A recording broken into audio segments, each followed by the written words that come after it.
Question keeps spinning in my head even after I made my way back to my room. What if she gets angry about it? Besides, what if it's nothing? If I... Okay, gotta move my laptop. 1 second. Ugh. Ew. Ah, it's my nose. Oh, that's disgusting. If I go in and refuse to leave until she tells me what's wrong or something, won't that come off as clingy? I don't want to start a fight or anything or something like that. Something like this. Over something like this. Oh man, that's 3 strikes. I feel horrible now. Maybe I should just drop the matter and see how she is tomorrow before I do anything. Would it be so bad to just let it go? Let it go! Sorry. It's not like we don't enjoy each other's company. But odd as it sounds, I really want to help her. I don't even know what with or if there's anything at all she needs help for. But I want to. Suddenly a knock on my door rouses me. Damn it, Kenji! I open it to see Kenji. Oh. It's you. It's me? That's it? If you have any idea what I've been through, what I've done, you'd be happier to see me, dude. I mean, that was some epic you may never see me again shit. And here you're just acting like I went down to the store for some milk. You're cold, man, Hisao. I really respect that. Thanks, I guess? It's smart to play it safe, you know. Don't show any emotion. Keep your cards close to your chest. Unless it's time to show your cards, or you have a bad card. If you have bad cards, then you should fold or collect your winnings. Do you understand? Yes, I already know how to play some poker or something. I don't know. Yeah, it makes perfect sense. I take it the mission went well. Whoa, awful noisy you, isn't it? You can't just say something like that.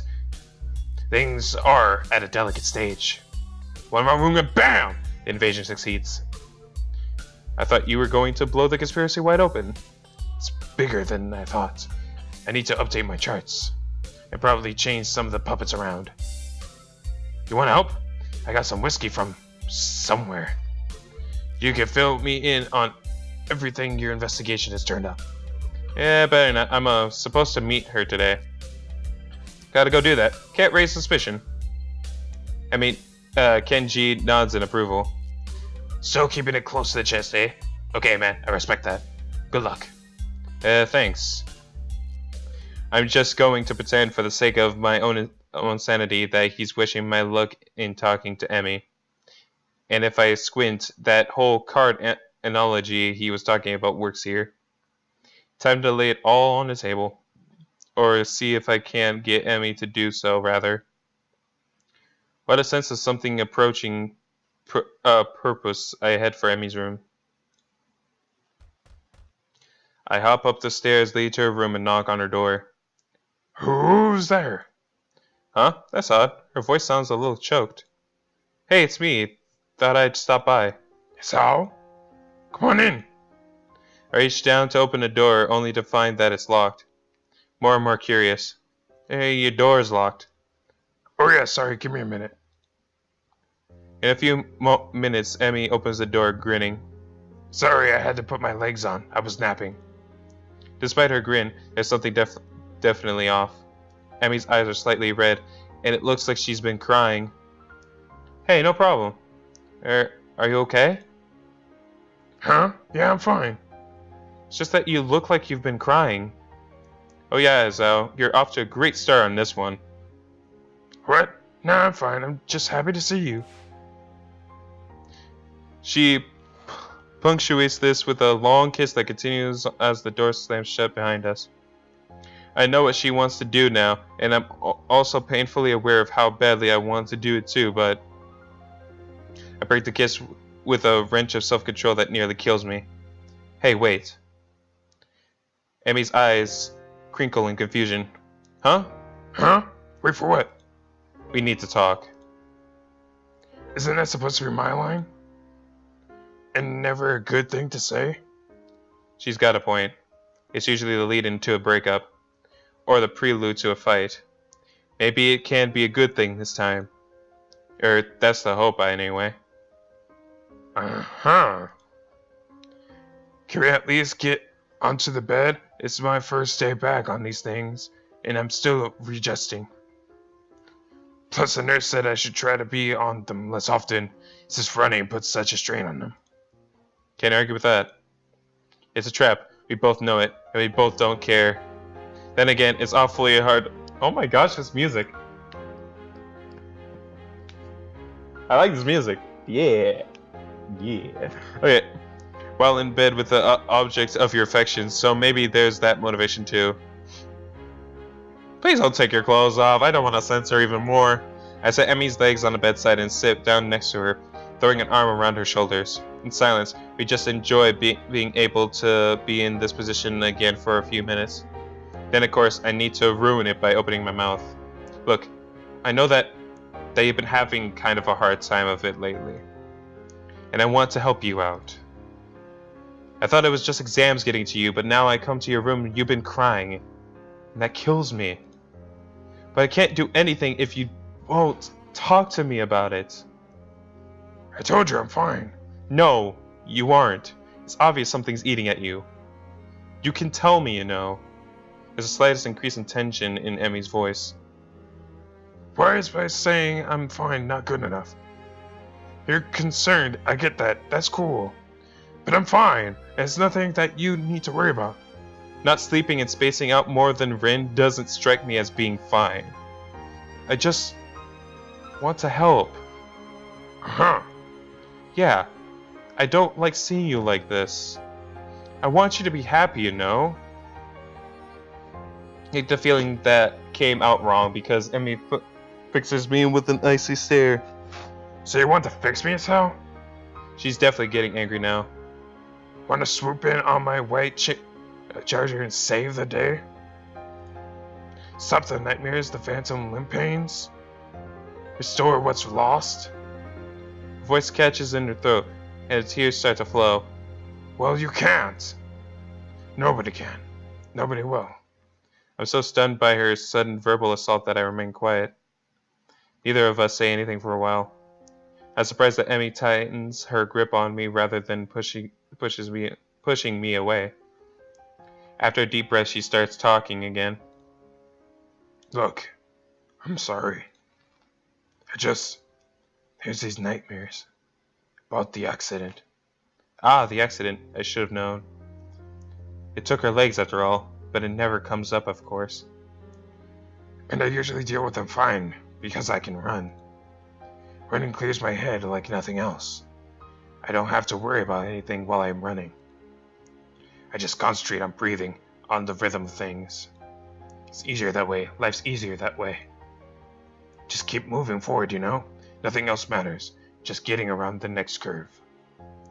And then it's the next curve, and the next, and the next, until I can't... Ooh, excuse me. Oh, that ruined the moment. Until I can't go anymore. Or think anymore. Or do anything but slow down and walk until I catch my breath again. After everything like that, nothing else matters. But I've been stuck in this goddamn wheelchair for too long, so no outlet. Today it just kinda boiled over a little. You could have talked to me about it, you know. You didn't have to go it alone. Emmy smiles sadly, like she's trying to explain to a child that all fire burns. Yeah, I did. And I do. But why? Why do you have to keep going through this alone? Why can't you just trust me enough to let me help you? I smile again. Emmy leans in and kisses me on the cheek, an almost motherly gesture. She leaves her mouth close to my ear as she confesses this one thing to me. Because it's how. I've already had everything I know ripped away from me once. I don't know what I'd do if it happened again. She pauses as if uncertain as to whether or not she should continue. I can feel a violent churning in my gut. She continues. So I can't rely on you, or the nurse, or anyone else. Just me. That's how it's got to be. Having delivered this short speech, she looked down and covered her mouth with the back of her hand. The conversation is clearly over. I search for something to say, but I can't think of anything. Maybe I should go for now. I've got stuff. Emmy doesn't even look up. She looks tired or relieved. I can't tell which. Okay, so go take care of that stuff. I'll see you tomorrow. Oh, the drama! I get off the bed and head for the door, pausing at the doorway. Hey, Emmy? Yeah? 1,000 things I want to say. I'm too mixed up to say any of them, though. After admitting that she'll never let me close, I feel like my world's just been ripped out from me. What happened in that accident? I know she lost her legs, but that's never seemed to bother her. What happened there? What scares a girl so badly that she won't accept help, even from someone who she loves? I don't know, but I want to know. I want to know so badly that being denied an answer feels like a knife in my guts. Hisao? You were saying? I'm still standing in the doorway. Nothing. Never mind. And I'm closing the door and walking down the hallway, down the stairs, out the door, into the dark. Somehow I wander back into my room. My brains are doing a mile a minute, going nowhere fast. I can't figure out how to deal with this. I thought that moving forward was a good thing, dwelling less on a past that I can't change, living in the present and looking at the future. After this thing with Emmy, I'm not sure anymore. She was saying the truth. It's simpler to look at the next curve, ignoring the path gone by.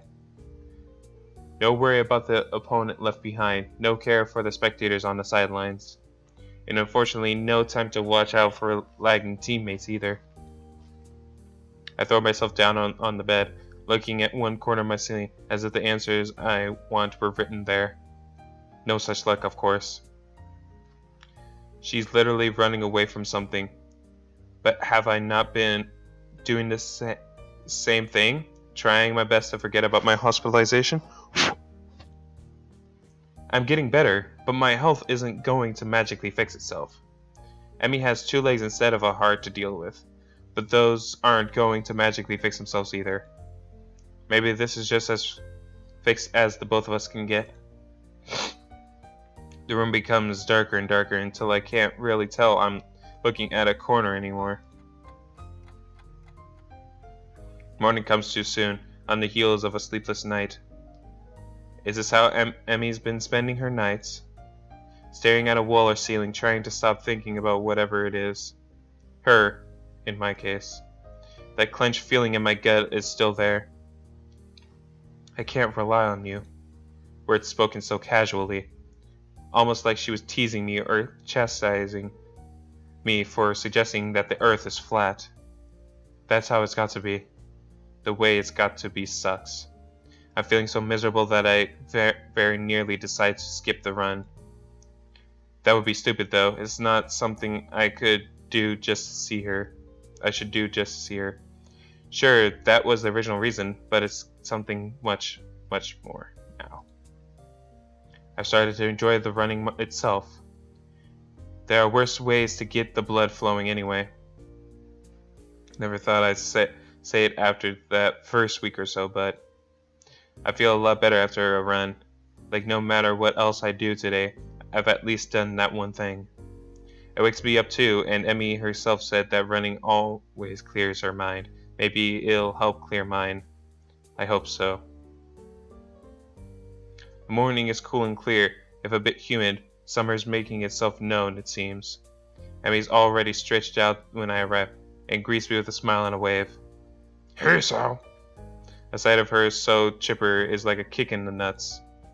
How could she be happy about yesterday, after yesterday? I give a half wave and then surprised to receive a hug. Hey, about last night. Here it comes. I wanted to say thanks. I actually managed to get some sleep for the first time in a while, and I think it's because of our talk. So thanks. How could she sleep better after our chat? She basically told me that she wouldn't get any closer to me. And that let her sleep well? Excuse me, but what the hell? Emmy either doesn't notice my baffled or choose not to notice. No telling with her anymore. Oh, no problem. Glad it helped. The venom threatens to drip into my voice is controlled for now, but I think I'd better start running now before I do anything stupid. Emmy seems equally willing to get started, and before long we're darting around the track. I could tell she feels more relaxed. Her running has gone back to the more graceful movements I remember from when I first watched her. It's a stark contrast to the almost brutal way she's been hurling herself around the track these past few days. Our talk really does seem to have helped her. A pity it couldn't help me. I get into the room running, thinking back to when I couldn't afford thinking about anything else but keeping my breathing steady and legs moving. Guess those days are gone. At least for the first couple of laps. Annoyed at the lack of success I'm having with clearing my head, I increase the pace. Ah, there's the burning sensation in my legs. The breaths come raged in my chest. The pounding of my heart, which I still need to be careful about, but it does seem to have gotten stronger. I can feel it pumping blood through my veins. The sound thumps in my ears, but instead of being panicked as I was that day in the snow, I'm instead filled with elation. Yes, it's working! My heart, that fatal flaw that landed me here, has improved. I'm able to keep going now, and maybe one day I'll be able to stop worrying as much. Right now, it doesn't matter that I have no idea what to do about Emmy and I. All that matters is that my arms and legs continue to pump and concert with one another. Nothing else. As I hit the final stretch, I remind myself that running really does help, though not as much as I'd hoped. I do feel better, and as I walk a few laps to cool down, I begin to remember last night in a slightly less emotional manner. Emmy wants to stay distant from me. I can't bring myself to do so. There's got to be a way around this, some kind of middle ground I can reach. Not sure what that middle ground is, though. Damn. I was almost feeling optimistic. Nice run, Hisao. You've really improved. Nice run. That's all I can hope for now, isn't it? Congratulations, Hisao. You're pathetic. I gotta change my attitude. Well, you know, I am pretty awesome. And yet I just keep saying things that I don't mean. Any second now, I'll be as good at hiding my problems as Emmy is. I like to think so. Why does she do this to me? Say something like that with such real affection in her voice that it makes my heart leap. She doesn't mean it. She can't. I must be doing a worse job than I thought because Emmy peers closely at me. Hey, you're feeling okay? Maybe we should get to the nurse, huh? Yeah, I'd hate to keel over on you. Emmy looks a little shocked at my bitter tone. Don't say things like that. You've already done it once before, you know. Why does she act so affectionate? She doesn't really care. I thought she'd made that clear.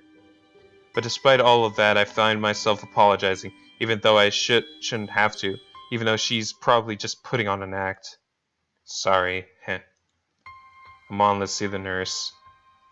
I can't get myself to calm down the whole time. Every time it feels like I've gotten over what happened last night, Emmy does something or says something that shows affection, and I'm back to the beginning. The image of her ending that conversation haunts me.